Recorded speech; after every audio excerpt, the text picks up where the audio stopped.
early cognitive theory.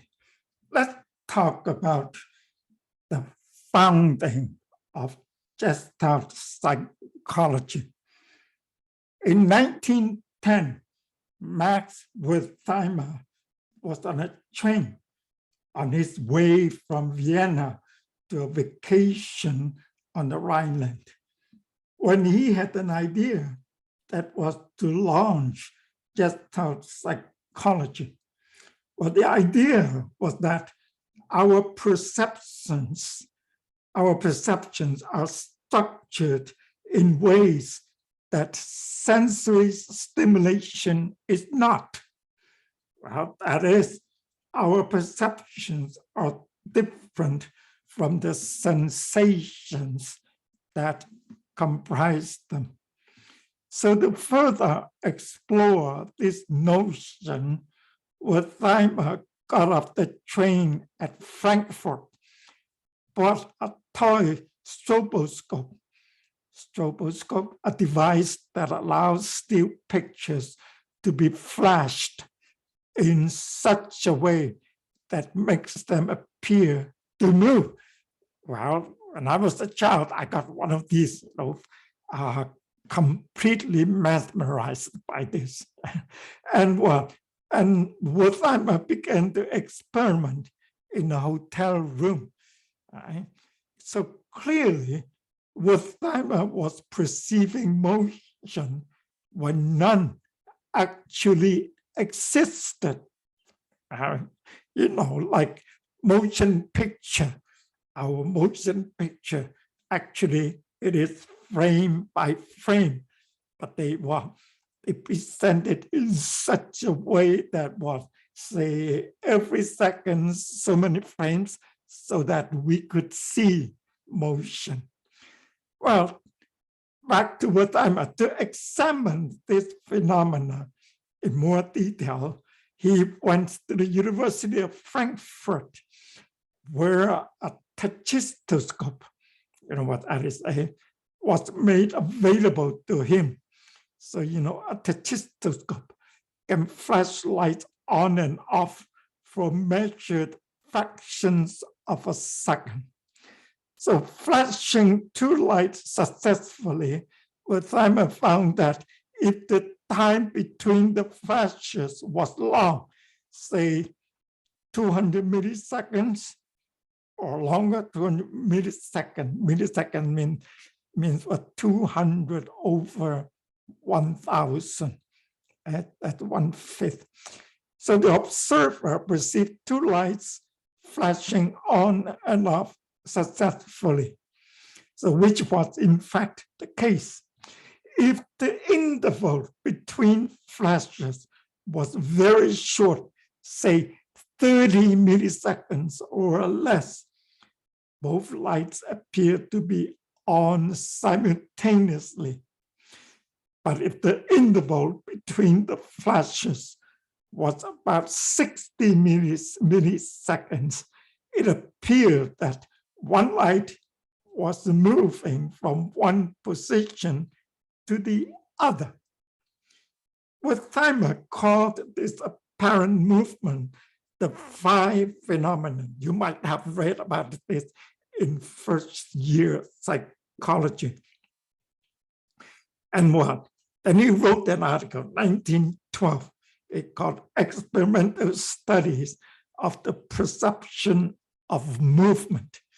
Describing this phenomenon is what usually taken as the formal beginning of the School of Gestalt Psychology. All right? So you see what here, Wertheimer is by, Wertheimer had two research assistants at the University of Frankfurt. Okay, they were their doctorate candidate, Kurt Kafka, and Wolfgang Kohler. Kohler is here. Okay, now both of whom acted as Wertheimer's subjects in his perception experiments. so closely are what Kafka and Kohler linked with the development of Gestalt psychology that they, along with Weitheimer, are usually considered co-founders of the school. All right. So now take a look here that Weitheimer, Kohler, and Kafka, all of them, three of them, they were against the use of rote memorization, and instead they emphasized understanding and insight. Right? So let's take a look here.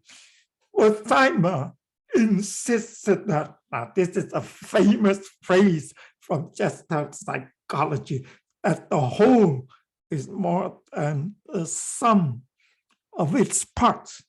So he was against the use of rote memorization. He wanted children to achieve understanding, to have insight into the nature of the problem. Insight. Right? So here, insight is the sudden reorganization or reconceptualization of a problem,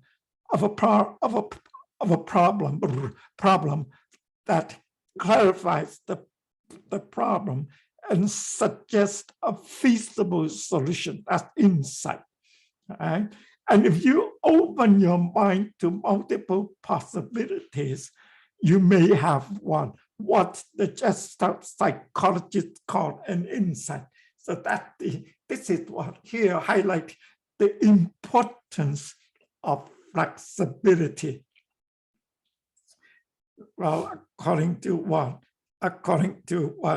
Gestalt psychology, there are two types of solution to problems. Okay, type A solutions are those that use originality and insight. Type B solutions are those that make use of past associations in a rigid, inappropriate way.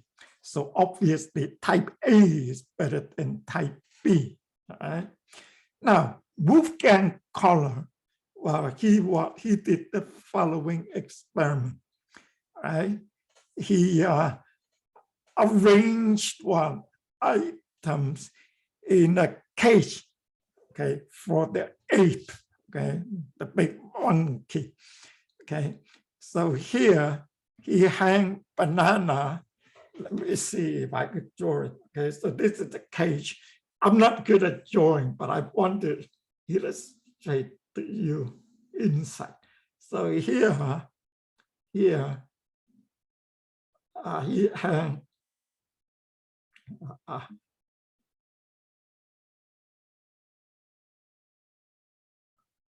Okay, these are here banana.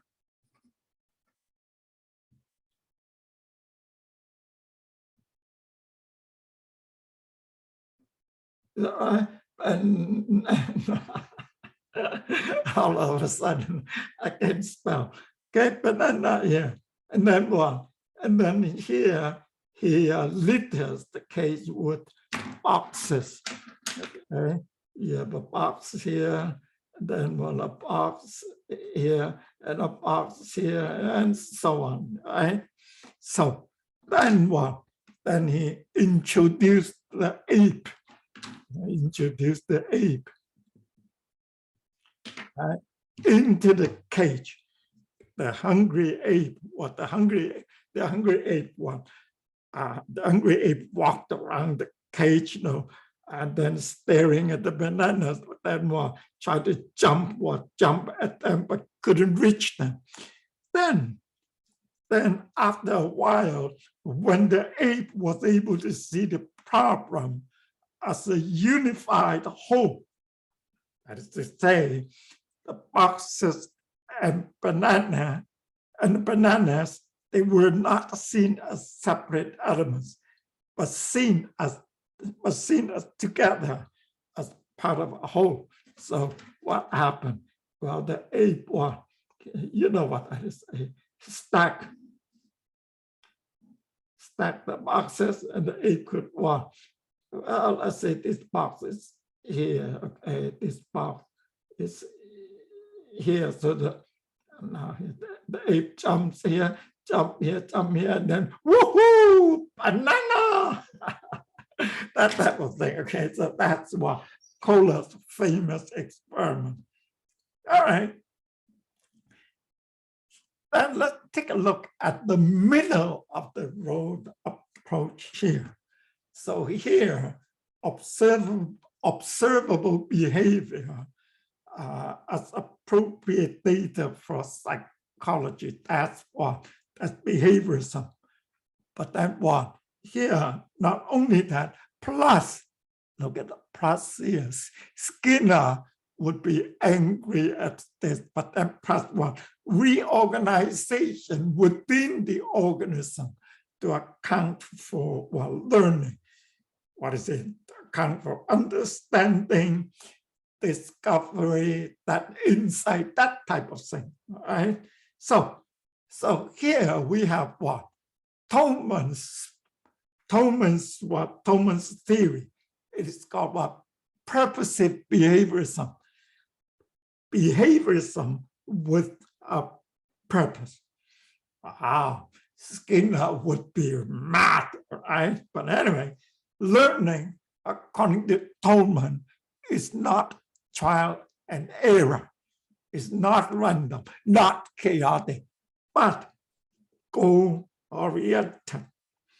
So the learning organism is seen as a striving organism, striving to give meaning to behavior. Okay, besides the stimulus response associations, besides what? Stimulus response association, Tolman also believed in what? Cognitive map. You see, cognitive map. Skinner would be really angry, right? Cognitive map, but that's the right way to go. Is that right? Is it what? Observable behavior plus what? Plus this type of thing, cognitive map. Okay, so his what? Hate variables are of crucial importance in understanding what? And predicting behavior. Let's take a look at Tolman's one. Hate variable. Well, actually, it's not actually hate, but then let's take a look here, okay. H, heredity. Of course, heredity is what sets certain limits on what environmental manipulation can accomplish, but that's heredity, right? Age determines how much impact training can have. And also remember all the stage theories we've discussed so far. Okay? So we have what? Critical period, right? We have critical periods. So age is of utmost importance. Is that right? We need to know when to strike, okay? And we need to know what to strike when the iron is hot. Training is vital since learning cannot occur in a static environment. So we need to be trained to what? To like what? Elaboration, repetition, rehearsal, that kind of thing. Endocrine, internal physiological factors also play an important role in learning. So endocrine, okay, never heard of by Skinner, is that right? Now, if you look at the hate variable, you can see that what Tolman understood the importance of individual differences more than any other learning theories, right? More than any other learning theories. All right, so let's take a look here. Piaget distinguished between what? Between P-learning and LM learning. I think we cover this. Okay, P-learning is called physical learning, which takes place when physical things act on us, like conditioning, operant conditioning, that type of thing. Okay, LM learning, logical, mathematical, logical, mathematical learning that results from our actions on things. So that's totally different. Is that right? Is that right? LM learning is the result of our continuous experience of organizing and reorganizing our actions as we proceed toward the goal of understanding. Okay, learning in the classroom. Well, we have one. Transfer, positive transfer, negative transfer. Positive transfer occurs when learning A facilitates learning B. Now, I'll give you an example. Positive transfer, that learning how to skate is easier if you already know roller skating. Is that right? All right. Negative transfer occurs when learning A inhibits learning B. For example, learning to lean forward while snow skiing may cause you to fall on your face when you learn to water ski. You know, water ski, you have to just the opposite. You have to lean backward. Is that right? So so you won't fall. But then in snow skiing, you have to lean forward.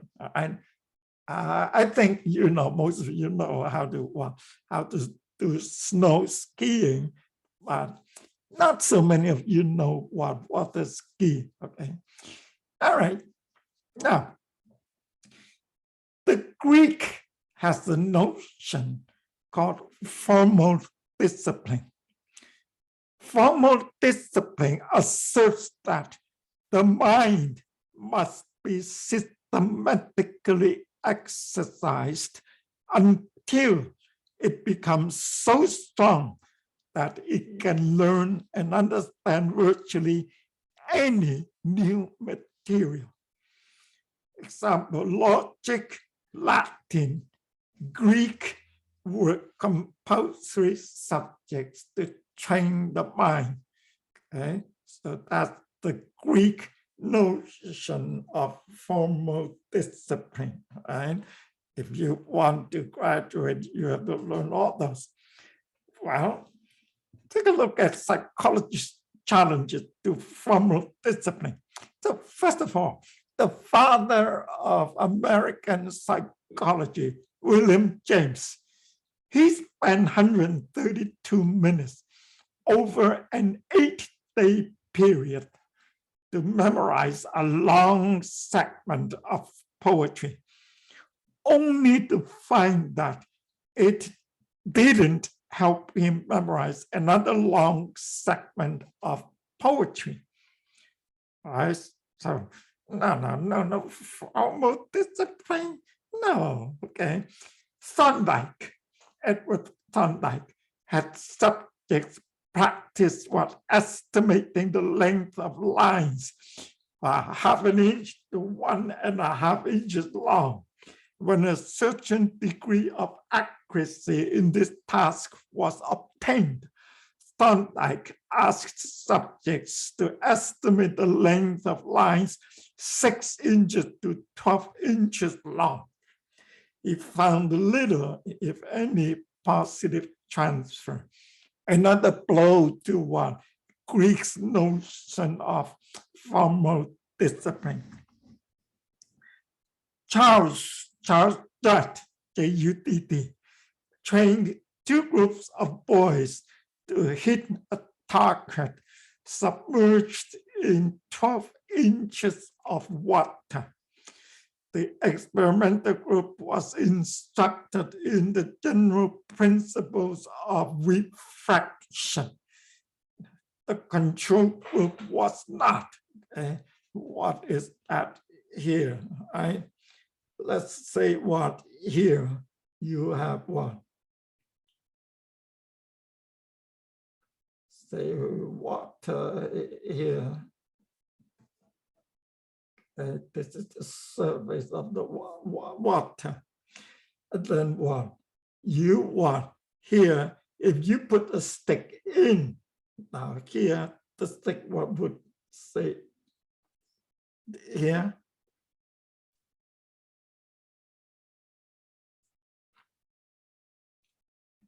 Okay, this is what? The refraction. Right? So that's to say the light what? Light will bend.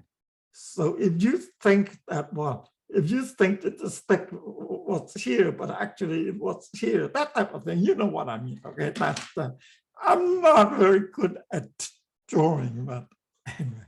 So then what? Here. So one group was taught the general principle of refraction. The control group was not. Okay? Both groups did equally well, while the target was at the 12-inch depth. However, when it was later raised to a depth of 4 inches, the boys in the experimental group performed significantly better. That is because of what? They know the principle of refraction. They have learned it, all right? And they could apply it. All right, so Charles Judd postulated that the theory of transfer by generalization, which stated that what? Transfer is far more efficient when the theory or the generalization behind a task is learned. So when what? When the principle is learned, yes, positive transfer. Now, the learning curve. So this is a learning curve. Okay, let's take a look here. This is trials. This is performance. Okay, so of performance. So, for example, one number of words recalled or number of successful hits or something like that. Okay, so this is the famous learning curve. All right, take a look here. Here, catching on, therefore, what improvement is what pretty slow. Okay, pretty slow. But then once what people catch on, look at this here, steep, huge gulps of learning. But then afterward, to a point here, well, it reaches what we call a plateau. No more increase in performance. So this is what called what the learning to learn. Okay, all right. Now, so the learning curve here is negatively accelerated because as the number of trials increases, there is less and less in the amount to learn. Is that right? Well, this is good, but then here, okay, so this is called negatively accelerated. Well, however, students learning a new skill may reach a whole series of plateaus. For example, typing, okay, typing fairly rapidly at first, and then what? The speed, okay, typing speed, pretty good at first, okay, then it levels off, okay, but then what? You keep training, keep practicing, another increases in performance. Okay, for example, the ing,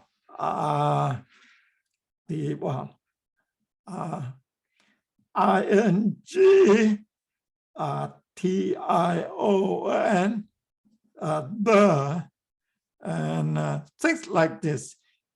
All of this here because they appear very often in English. Okay, once one get to the point that all these can be rattled off as one, as though they were a single letter, right? You see the improvement, right? So you see that the speed will increase. Okay, the speed will increase. So here it is increasing very fast. But when those are observed, those are what obtained, and what hit a plateau. All right, no more what, no more increase. All right. Now, learning sets. Let's take a look at what another one called what learning.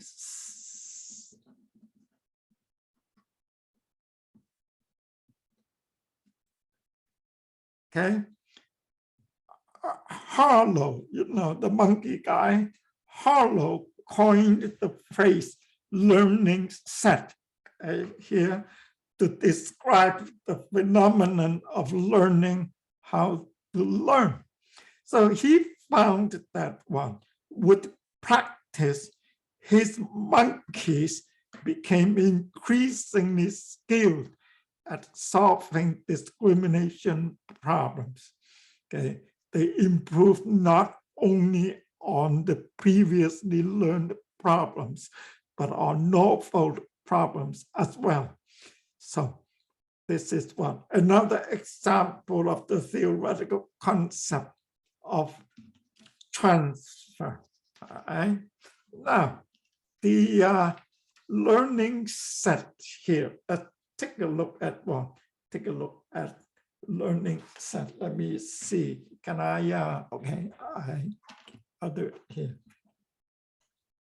So. Let me get another one. Okay.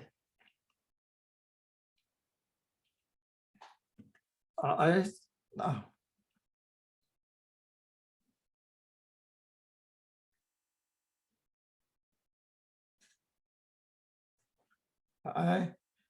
This is the learning curve.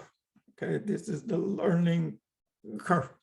Now, a learning set here, like we have reached what here, plateau, no more improvement. Okay, now, but then if we take a look at this here, okay, this is far larger than this. Okay, here we have something like this here.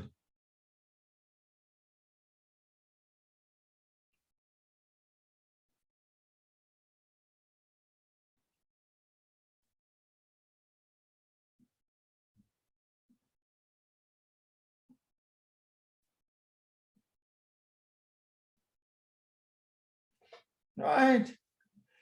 So each one is this, but it becomes smaller. So that's a learning set. That is to say, we practice, we hit a plateau here, we continue to practice, and then what increasement in performance. And then we reach another plateau, we keep on practicing. Whoa, another steep increase. So then what if you join all this, it becomes this. Right? So this is what these are what Harlow called what learning what set.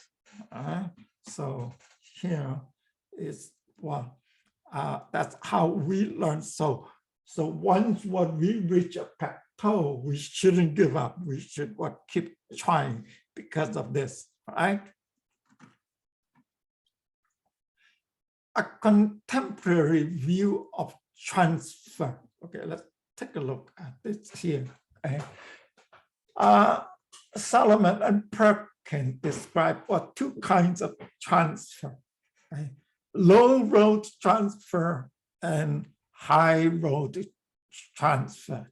So low road transfer involves the spontaneous automatic transfer of highly practiced skills with little need for reflective thinking. All right, so that low road transfer, you don't have to think, okay?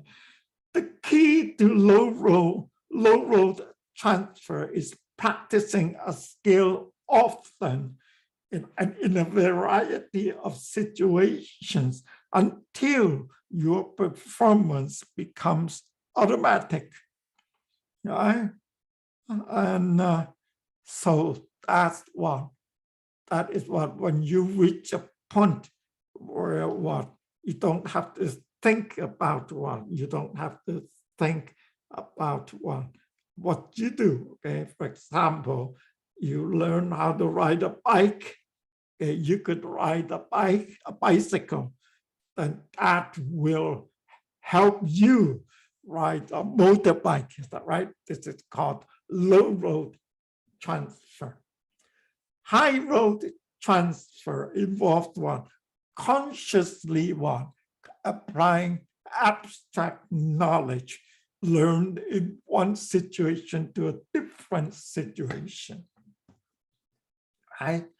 Let's take a look at the forward reaching transfer. You learn a principle or a strategy intending to use it in the future. Okay, so that is forward reaching transfer. Okay, for example, you have just learned PQ4R. So you just want to apply it to future reading, okay? Future reading. Backward transfer. What is backward transfer? It occurs when you are faced with a problem and look back on what you have learned in other situations to help you this new one. Okay, you rely on what you have learned before. So analogical thinking, okay, is an example.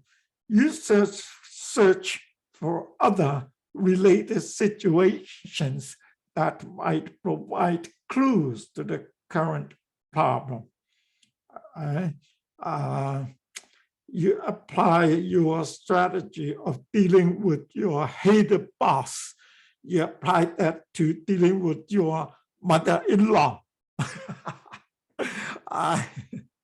My mother-in-law was awful. She dislikes me so much. Okay? You leak a word of this to my wife, you die. Okay? Anyway, the key to high road transfer is mindful abstraction, or the deliberate identification of a principle, main idea, strategy, or procedure that is not tied to one specific problem or situation, but could apply to many. Right? So that's the key to high road transfer. How do we teach for transfer? Our years of research and experience show that teachers cannot expect students to automatically transfer what they learn, okay, to what they learn to new problems. Okay? Students will master new knowledge, problem-solving procedures, and learning strategies, but not use them unless prompted or guided. So that's the problem. Like what? Remember what in one memory, like little children. Okay, they know rehearsal, but they won't. When they were young, they won't use it unless you tell them to. Okay, But once they become more mature, they become older, they will use it automatically. Okay. Now, greater transfer can be ensured by overlearning. Remember, I told the class to overlearn all those 7 test-wiseness cues. Okay, they will do you a lot of good. So overlearning means what? Practicing a skill past the point of mastery. All right. Oh, okay.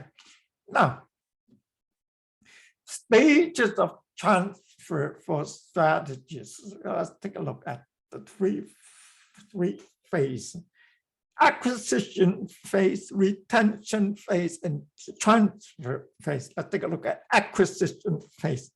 Students should not only receive instruction about a strategy and how to use it, but they should also rehearse the strategy and practice being aware of when and how they are using it. So that's what acquisition phase, right? Retention phase, more practice with feedbacks, okay? Help students hone their strategy use, so with feedback, okay? So they know whether they're doing it right or not, okay? And finally, the transfer phase. The teacher should provide new problems that can be solved with the same strategy, even though the problems appear different on the surface. Right? So that's what the teacher wants, how the teacher can then work and teach for transfer. Mass versus distributed practice. And we know that here, we already discussed this in memory, okay? Mass practice is not good, is that right? But then let's take a look at the condition here, okay? Now, in learning new motor skills, okay, so here we have motor skills, distributed practice of, say, 15-minute segments. So there are 16 of those. Each one is 15 minutes or long. It's more efficient than a massive dose of 4 straight hours. Right? So here, distributed practice is much better than mass practice. Mechanical and less meaningful. For example, learning nonsense syllables, right? So distributed or spaced practice is far more superior than mass practice.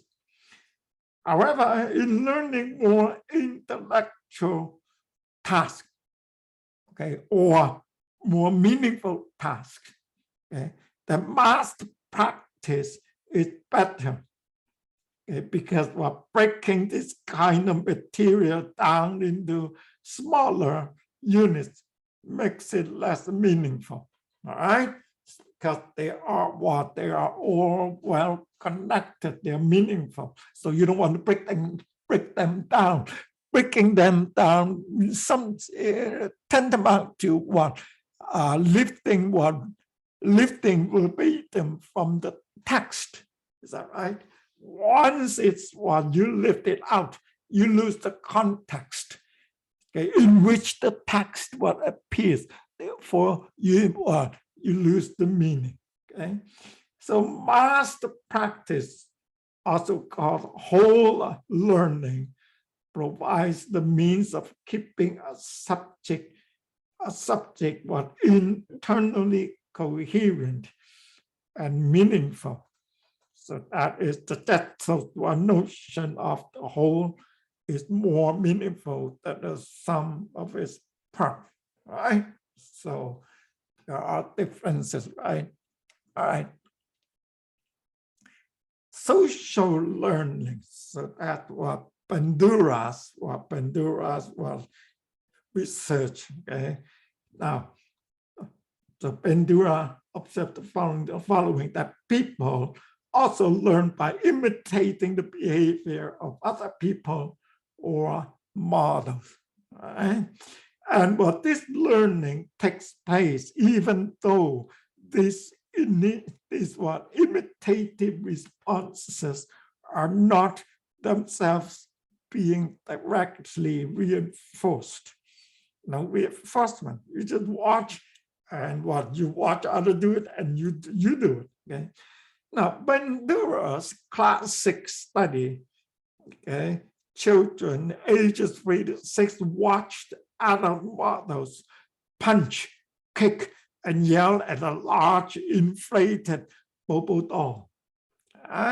So I'm very sure you've read about this or even watched the film about this. Okay, when later children they were allowed to play with the Bobo doll themselves, these children displayed twice as many aggressive responses as the control group of children who had not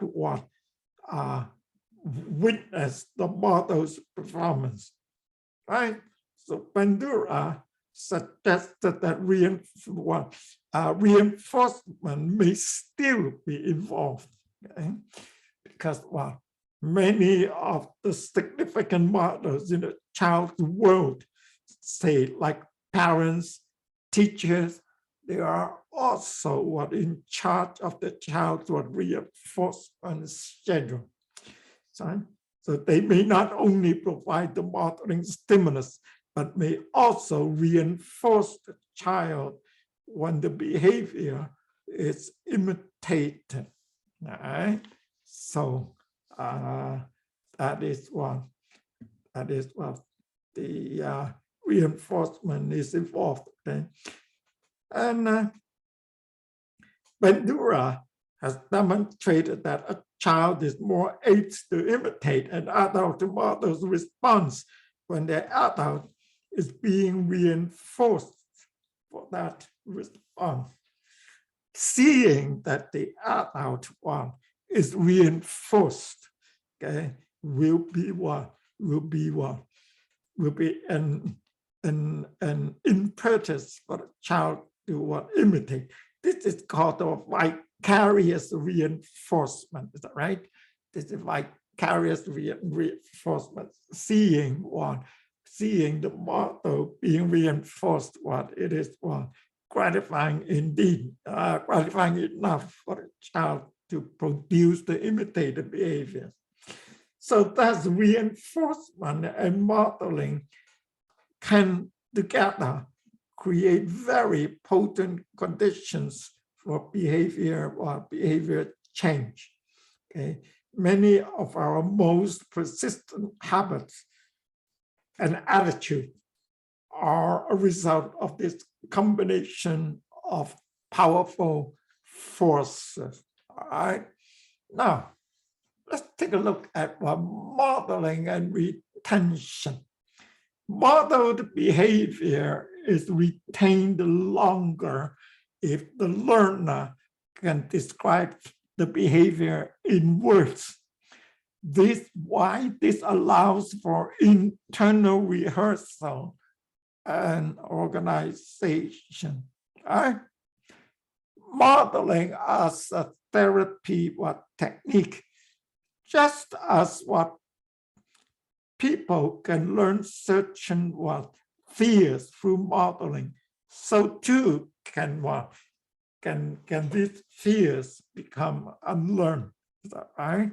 So like snake phobias can be unlearned by the behavior modification technique of shaping. Right? All right. Modeling was significant in the classroom. The classroom teacher may be the most important model in the child's environment. Okay, children are known to model their teacher's behavior closely. Now, for example, the teacher who loves the music but hates math may, through vicarious learnings, transmit these feelings to the class. Okay, vicarious learnings. Okay, so that's what modeling significance in the classroom. The teacher, very important. Remember the Premack principle.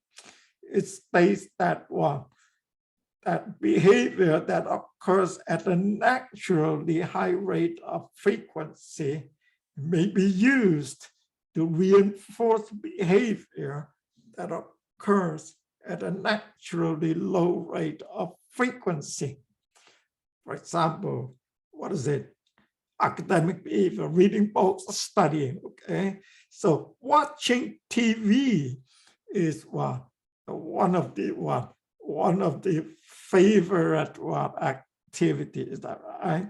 But then if we use watching TV to reinforce doing homework, then that's the Premack principle.